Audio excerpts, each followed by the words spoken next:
So you're back with Sean and Andy from TuffStuff, and we're now going to talk about pretty much the final process in our roof installation, where we're going to be putting on the final colour coat, the top coat. We are going to be using the standard slate grey top coat, which actually you can see there in the bucket with the black lid. Yep. Denotes the top coat. Grey top coat? Yep. We do, as we stated before, we do want to check the manufacturing date, make sure it's within, there's a label on there as there was with the top coat. And if you are using more than one bucket on your roof, probably it's a good idea to see if you can get both from the same batch. Yes, and also we do recommend, if you're using 2 tins of top coat, that you do blend them together so you get, just in case you get any shade variation. A slight bit of discoloration. Yes. So we're going to go through the application of the top coat in a minute. Yep. The last process that we're going to need to do before we top coat is to trim up any excess bits that we've got around the roof. Yes. Which, because this is just been done, we can do with a knife. Obviously, if it goes, and we're doing it tomorrow, we're probably going to want to run them off with a grinder, aren't we? Yeah, it'll be too tough to cut off with a knife, so just with a grinder with a wheel, just to trim these areas up. And then we're going to use a 60 or 80 sandpaper grit paper, just to lightly sand the surface off. And the reasons we do that is that if we've got any proud fibres or any blemishes or anything like that, we just want to just shave them off. Shaves off. And of course, not sanding this flat because we'll compromise the laminate if we do that. So we're literally wiping over. And it's not to promote a key, because the chemical key is already there, as long as it's done within 24 hours, or if it hasn't got wet. Yes. So we say the top coat is very important to go on within 24 hours, but if you do leave it for longer, then we have to reactivate the surface by adding another very, very thin layer of base resin. So that's it. So at this stage we can take all the bits and pieces off the roof we don't need. Yes. Tools, which we'll come back to in a minute. Okay, you're going to want some of that.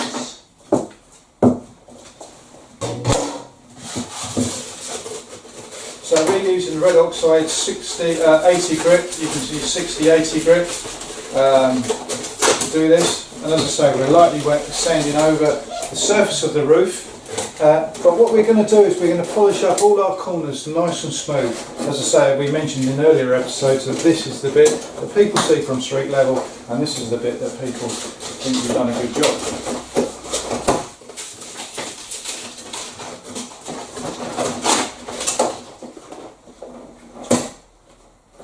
Quite nicely there. Might get the grinder out on that little bit in a minute.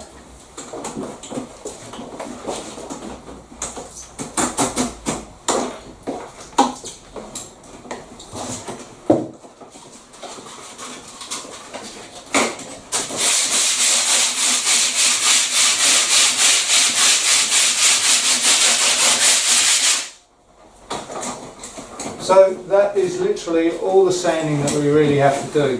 And I can actually feel the difference between the area that I've just wiped over with the sandpaper and the area that I haven't. So I can tell that that's been nicely sanded. So now I'm going to start polishing up the corners.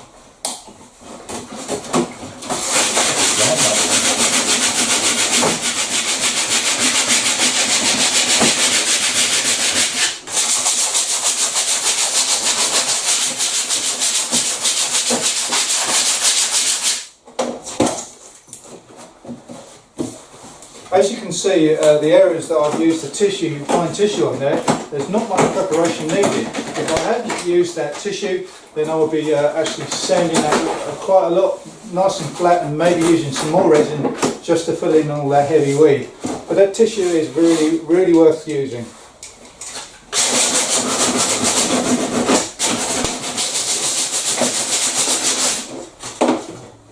Do you have the other knife there, Sean? No, you just need to trim that one up a little bit more as well.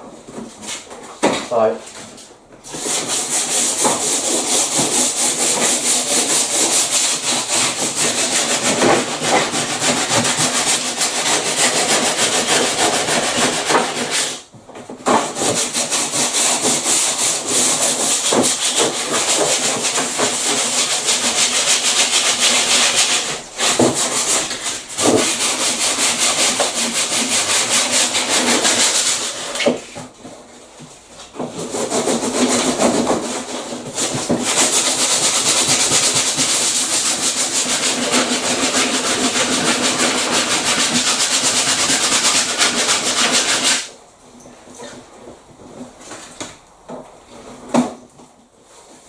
it's at this stage in preparing your roof that you can actually check the surface of the roof. As I said, these are the waterproofing layers on the roof, and they have to be right before we actually apply the top coat. So as we're sanding, we can actually check the surface for pinholes, anything that we're not happy with, because now's the time to make those remedial works. So if I've got any bubbles or pinholes apply more resin, and bubbles I'm going to sand them out and apply maybe a bit more matting or a little bit of resin. So it's nicely 100% before we apply the top coat.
glove going.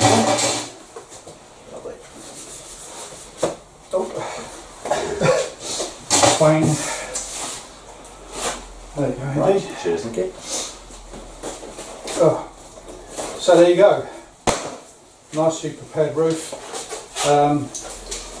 You could use a mechanical sanding on the trims, but we recommend sanding by hand just on the surface. As again, gives you that opportunity to check the surface, doesn't it? Exactly. And of course we've got this one detail here where we deliberately didn't use the tissue bandage. So we should be able to see a distinct difference between this and where we've used it. How smooth these areas are compared to that. Yep. So that would, under normal circumstances, need more preparation. But we're going to show you what happens if you do leave it. Yeah. So here we go. So there we go. So we've got our grey top coat that we have decanted from the bucket. Yeah. So if you're using a new bucket for the first time, when you open the lid, again we want to give it a really good stir. Again, we want to make sure that everything's blended through. But when you open that bucket, you might see a bit of white or tinge of blue residue on the top. You just get a bit of separation, as with any paints or anything. So give it a good blend. Good stir through. You already mentioned obviously about if you're using more than one bucket, because that is important. You don't want to see a slightly different shade in the middle of those two. So really, what we need to mention to you is the purpose of the top coat, really. Yes, yeah. The main purpose of this top coat, apart from providing the colour, is to protect the waterproofing layers underneath. Yep.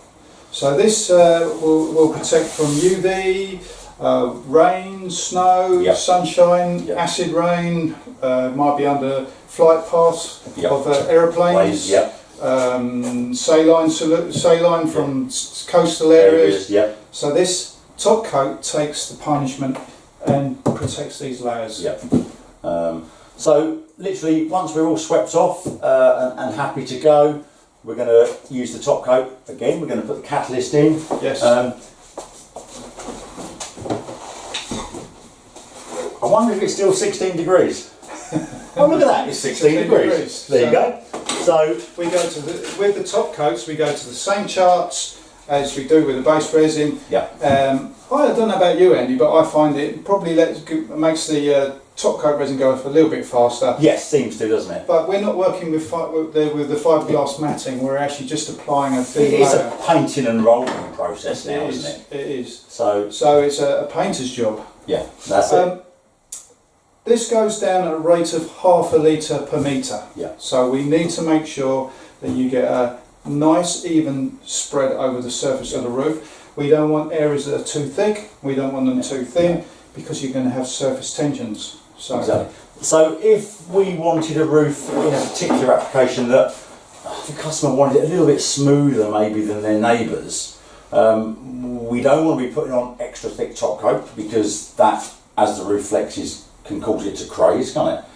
And of course we can't put on an extra coat top coat, because top coat is not designed to bond to itself, is it? Yes. So if in that instance we could have actually put an extra coat of base resin on this roof now. Yes. So in fact we would be doing that process if we left it, I would say if we left it overnight, we were putting another layer of resin in there, and that extra layer of resin is going to provide smooth out this heavy weave. So we could then apply it and it will give you a slightly smoother finish. In fact, what we're looking for is an orange peel effect over the surface. That gives us the indication that we're putting it on at the right rate. What we don't want to do is be able to see the individual fibres, because that means that it's not gone down thick enough. We tend to let the roller do the work. When the roller, you have to push on the roller, then you need to reload. So safe to say that really we don't want to be putting any top coat on until we are 100% happy with our deck, our laminating and that. You're totally right, Andy. I think all remedial works need to be done at this stage. You can leave this for a while. I mean, if you're building an extension and you've got people climbing all over it, you know, scaffolders maybe, you know what scaffolders are like. You can leave this for a while, but then you're going to have to clean it down, make sure it's nice and clean, no contamination, and then you're going to have to rebase it just to provide that top coat as well. The bond between the top coat and the base layer is a chemical bond. It becomes one, and this bond beyond the base layer is beyond 24 hours is too far cured, and this will just sit on it and it may prematurely flake off. So would you say then, if you're inspecting your roof and you see something and you wonder whether or not the top coat is going to cure it, is going to cover it, kind of safe to say it's probably not? No, if So it gets some extra base in there. if you see any pinholes, don't think that you're gonna remedy that problem with the top coat. Yeah. It doesn't work. A little bit of extra base, that will save you so much time if you put it right now. Any callbacks, anything, just make sure this is 100%.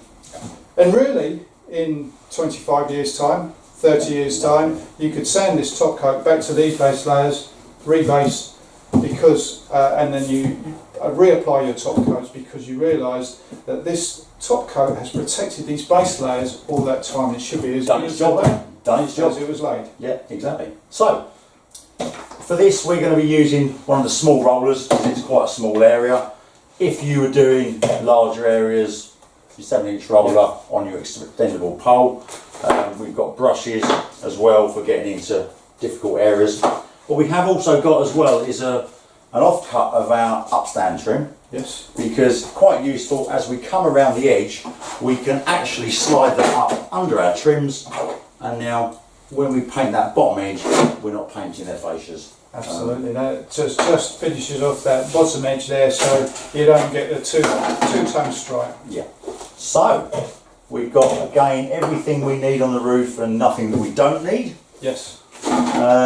So just to run through the process, Andy, the first job would be to make up small batches and then do all your detail work. So that's going to be upstands, Yep. drip edges, all the perimeter work, all the way small round. awkward areas.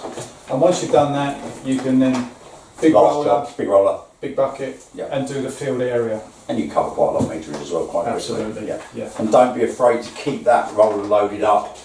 Sometimes when you hear the roller hissing, you haven't got enough top coat in there. Yeah. Okay. Shall So we? we said 16 degrees, didn't we? Yes. So let's see if I can do this as silently as you did. Okay. So we've got a litre in there, so we're going to go to 20 mil. There we go. And at that point, quick scan, we're ready to go. Catalyst in.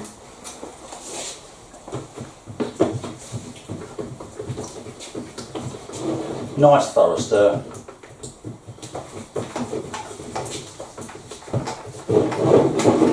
There you go, Andy. Lovely. So, literally going to wipe the excess off the stirring stick so I don't drip it anywhere.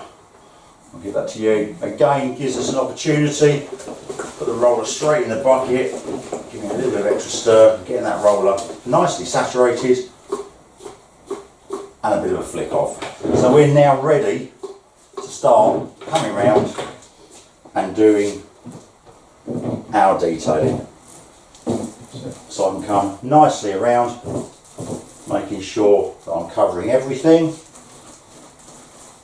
By not having the roller too heavily loaded on the trims, hopefully I'm going to cut out any runs. So ideally you load your roller, do the inside edge and use that almost as a paint pad just to do the outside of your So now a nice consistent coat.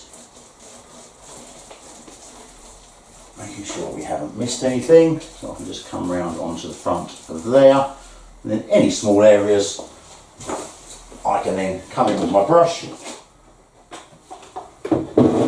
take care of.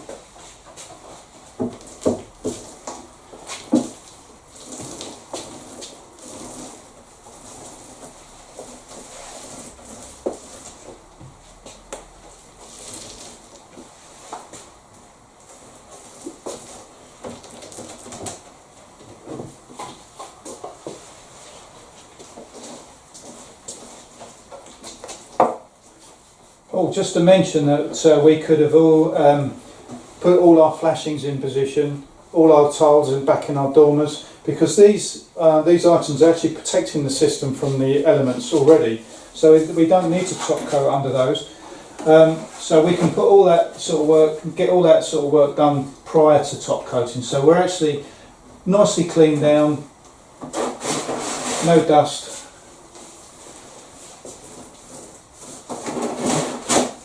So we're not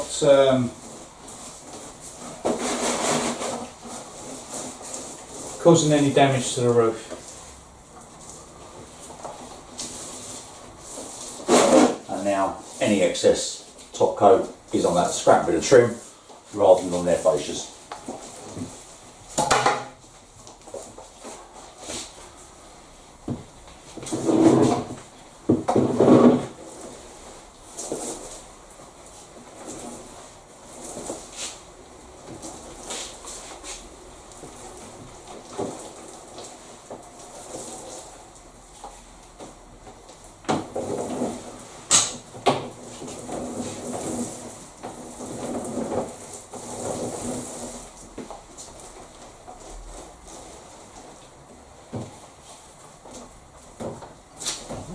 We've got all those areas done through there. So I'll just come along the front edge of that trim.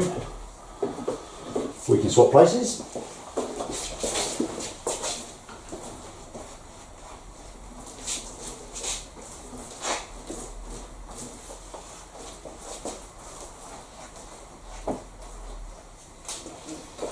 Grab a bit of trim again.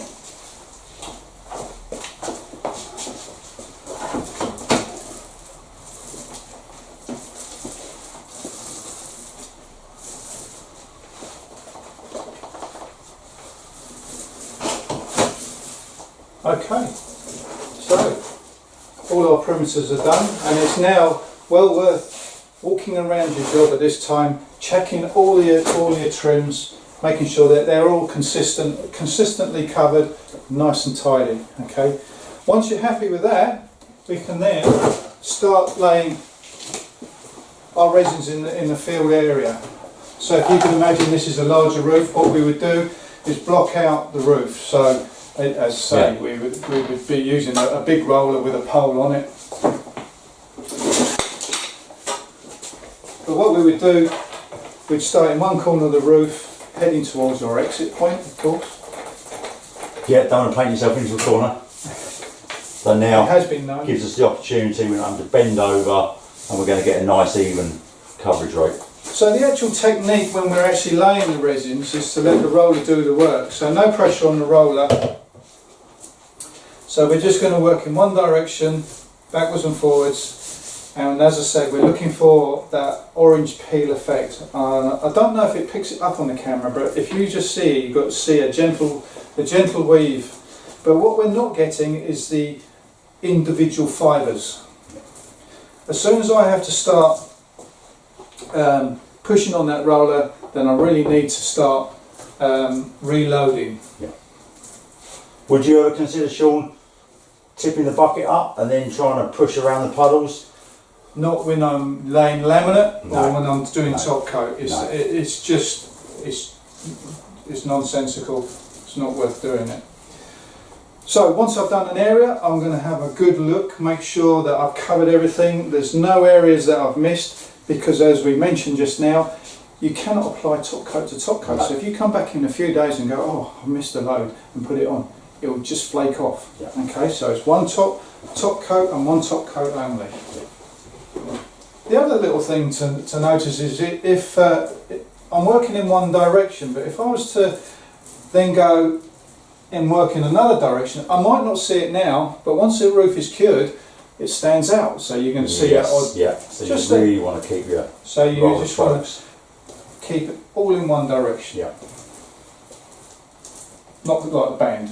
No. So that's looking really rich and shiny now, Sean, while we're doing it. But of course, as that starts to cure off, and then we get a little bit of the weathering process going on, and of course dirt from the environment, they will dull off a little bit, won't they? Yes, absolutely. Yeah. And in very fact, natural. what happens is a wax rises to the surface and encapsulates the top of the resin. And in fact, when you first get your first rain on there, it's like wax. You've got a freshly waxed car. Yeah, I'm with it. So if we get any build-up of rain, so we've got standing water on this, once it's all cured and everything else, the standing water is not going to give it a problem, is it? It can look unsightly. Remember, this system is born from the marine industry, building boats. Yeah. You see a boat sitting, a fiberglass boat sitting in the harshest environment on the planet, in the middle of the ocean, under the equator. Yeah. And how long does it last? Exactly. So there you go, 125-year guaranteed roof. Yeah, that's it. So that's our standard finish with our standard slate grey top coat. There are opportunities to make the surface anti-slip, where we can actually put granules and have a granulated surface. Yes. And that can be exposed granules or encapsulated. But we are going to cover that in a future issue. Yeah. So there's your roof done. Fantastic. And enjoy your client. And enjoy your 25-year warranty. Have my check, please. There you go. See you.